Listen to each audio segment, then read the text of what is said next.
Hello everybody and welcome to my recap of round 3 of the Tata Steel Chess Tournament. More importantly, game of the day. And it was a very, very interesting day in the master section of the tournament. A few decisive results.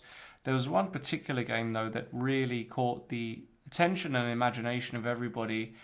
And it looked like it was verging towards being a brilliancy, to only then end in utter disaster for the entertaining and spectacular Rapport, who played black against Wesley So. He is a bit of a swingy, as Peter Svidler said during the commentary, kind of guy, in as much as he can have really fantastic results and put away very, very strong opposition, but maintaining that consistency seems to be a big part of his problem as a chess player. And also, as Peter said, really very artistic in his approach to chess compared to Wesley So, who was on a 45 match unbeaten streak going into this game. And Wesley, a much more concrete kind of getting the job done without taking too many risks kind of approach. It was a really beautiful matchup because of the contrast of styles. Let's get into the game. Wesley was white, and Rapport, quite surprisingly, played something reasonably mainline. We know he's very used to playing offbeat systems, but today he plays a Queen's Indian defense. We're not going to look at this too much because it's all very well known. Knight e4, bishop d2, and bishop f6. Again, all of this has been seen many, many times. Won't delve into the theory here. Rook c1, knight takes d2, queen takes d2, and d6. So black has achieved a pair of bishops, but of course, in return, white manages to, if he so decides, establish a very strong pawn center, depriving the bishops of space. And in fact, after d6, white played d5 immediately. Black replied e5 and e4. So in fact, in a very, let's say, classical way, white has closed the position. And as we all know, pair of bishops prefer open positions. So this is a very, very classical, very principled approach by white to close the positions with his knights and gain that space. Knight d7 and now h4. Very, very nice move. Gaining space on the king side, also perhaps allowing the bishop to come to h3 as it's not doing much along this diagonal. Black plays a5, securing the c5 square for his knight, and bishop h3 was indeed played, and knight c5. White now improved his king possession once more with king g2, perhaps hinting at rook h1. And bishop c8 was played by Rapport.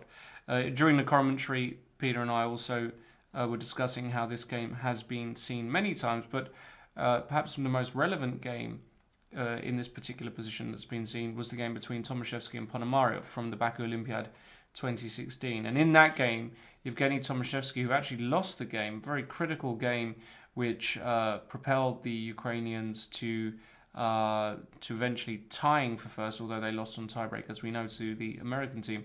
In that game, he took on c8, queen takes c8, queen e2, bishop e7, knight d2, knight d7,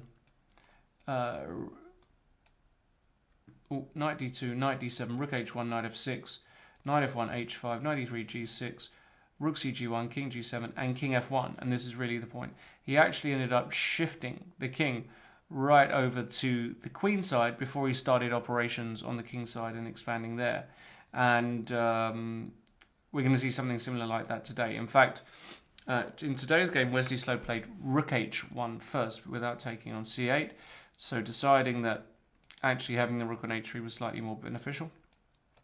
And now played the move knight h2. Again, very, very standard.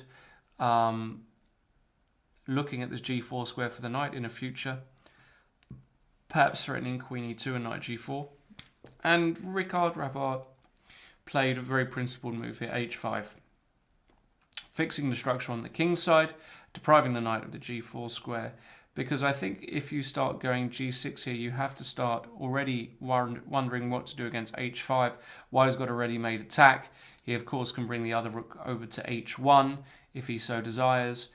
Infiltrating by h7 is, a big part of his plan, and you've got to be absolutely certain when you're playing a move like g6 with black that you're just not getting mated straight off the bat. So h5 we liked, and now f3 by Wesley So. So again, controlling some squares, perhaps threatening g4, and in fact after g6, again creating luft for the bishop and potentially for the king, and thinking about a bit of counterplay himself. Made perfect sense. g4, and now king h7 by Rapport. So far, everything's pretty much going to plan. Clearing the g file for a rook if he so desires. So black foresees that white doesn't really want to open the position too early. So Wesley played rook h1, another kind of preparatory move. Rook g8 by Rapport, and now queen d1. Again, very sensible move.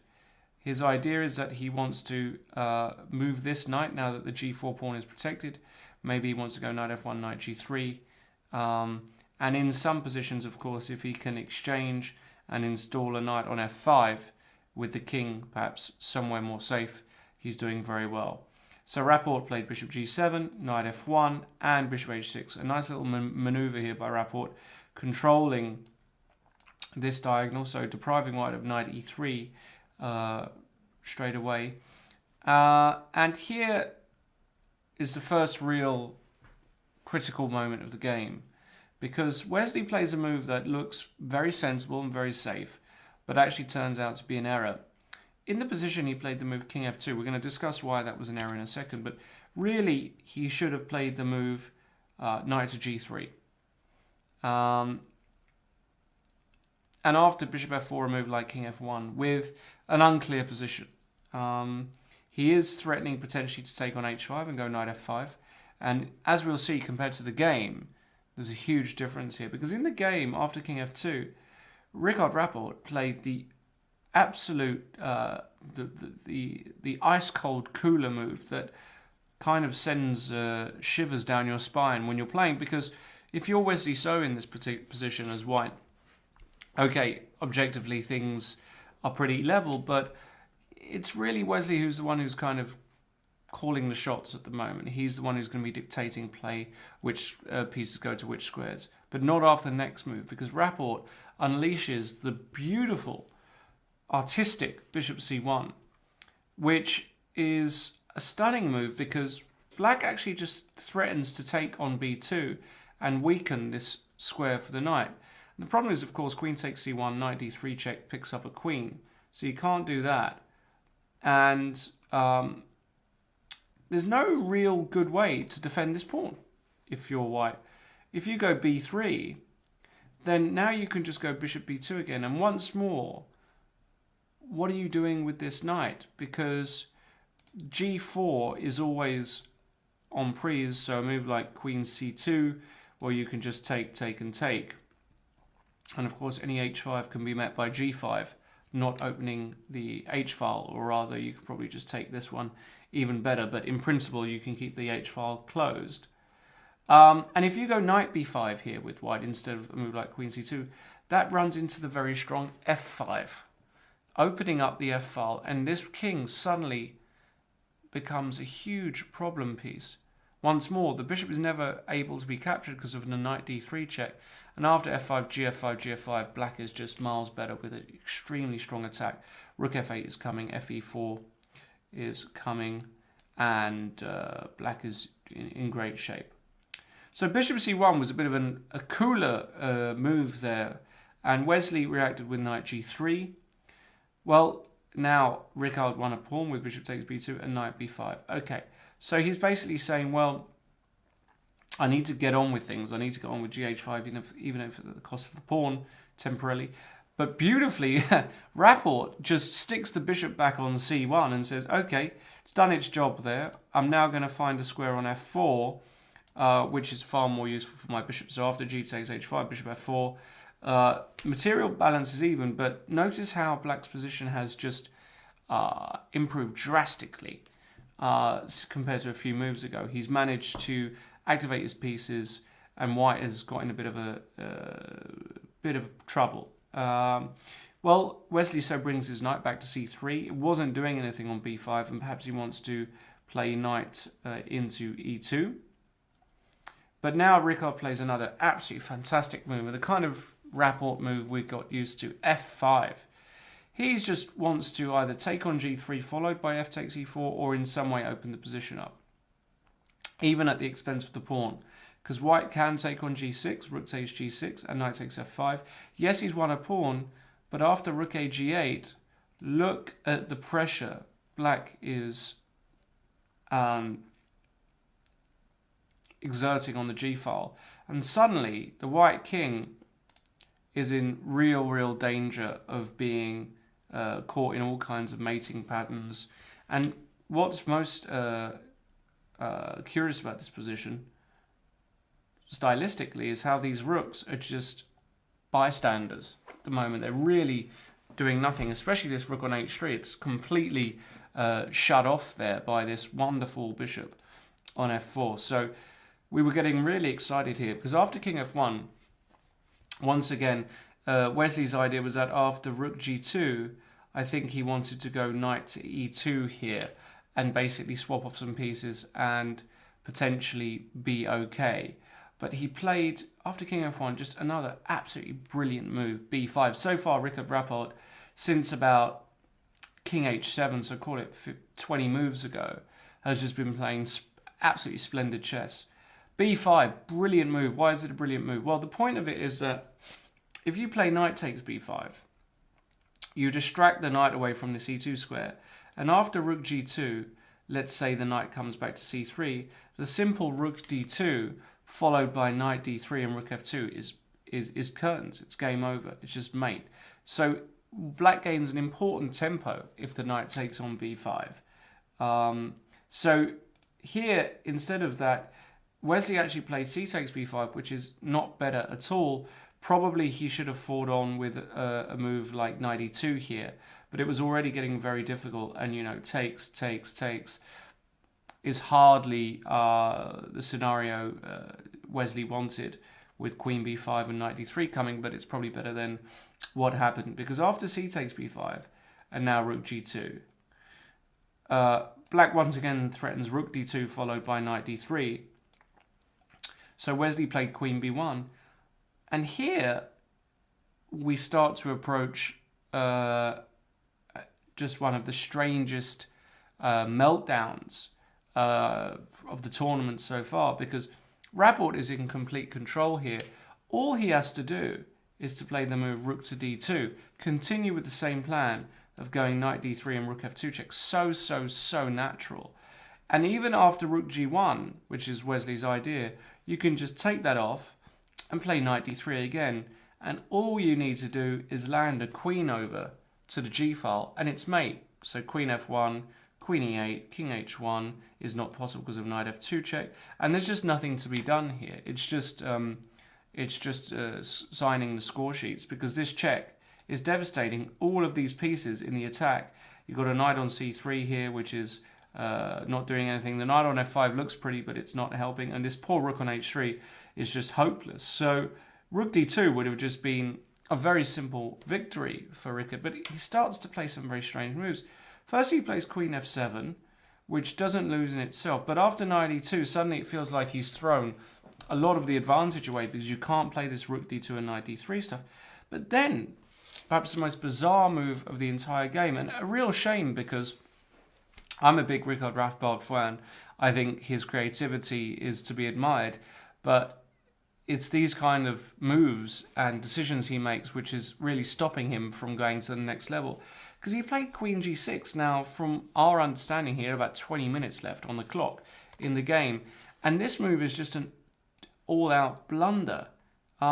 He has to find another move in this position. Perhaps the move c6 was also a very interesting move. The idea being that if you take on c6 with the pawn, you can actually play the move Queen A7. This could be done on previous moves, of course, with a nasty X-ray down to F2, and any sort of knight move, knight takes E4, for example, would almost certainly lead to mate.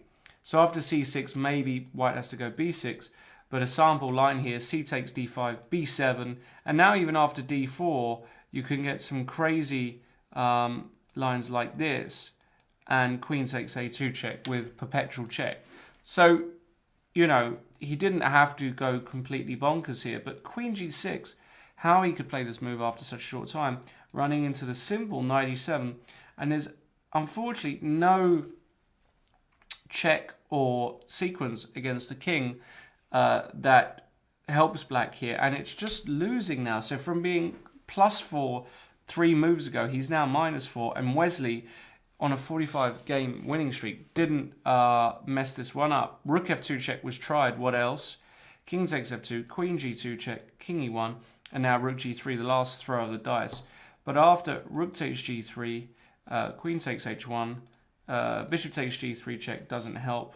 Knight takes G3, Queen takes G3, and King D2. King E2, Queen G2 check, King E3. There are no more good checks, and the knight can't get in, and that's that. So Queen takes H1, really the only move. Rook G1, Queen takes F3, and Knight takes F4 by Wesley getting rid of it. He is a full rook up now. Queen E3 check. Should be noted that E takes F4 originally looked problematic during the stream. We weren't quite sure how to counter this because E5 check might be a mistake because of Knight E4. And actually, there's a lot of nasty checks here. But the simple Knight F5, as found by Peter Svidler during the live commentary, is very strong. Because now, for example, after Knight takes E4, just Rook G7 check, King H8 and Queen B2 is absolutely nasty. You cover some key squares and there's not one check that's useful. Queen H1 would run into Rook G1 check. So that's just resigns. So Knight F5 kills the game. And what Ricard played, Queen E3 check, Knight E2. This knight does a fantastic job. Remember this, guys, of protecting the king against the queen, as it controls some absolutely brutally important checking squares on these squares highlighted. So Knight E2 and Knight D3 check was now met by the clinical Queen takes D3. Beautiful stuff by Wesley So. Because after Queen takes D3, Knight G8, and this was the point of the game, it's actually Black's king suddenly, from being safe on H7, that's now in a mating net. White is threatening just to go Knight F6 check and H5 and either deliver mate on Rook G8 check or Rook G6. And in fact, this is completely hopeless. Queen F3, H5 was played anyway. Of course, Queen takes H5, Knight F6 check wins the Queen. And there's nothing you can do against Rook G6, Knight F6 and Rook G8 mate. This knight does a superb job of blocking the checks. King H8 was played, Rook G6, Queen H1, only one check, Knight F6, 2 checks, Queen and King E3, and there's just nothing to be done here. Queen C5 check will be met by King F3, and another check, and King G2. And there just aren't enough checks. So after King E3, Ricard Rapport resigned, and a real shame because he played a brilliant game. Until move 34 here, this meltdown, 33 and 34.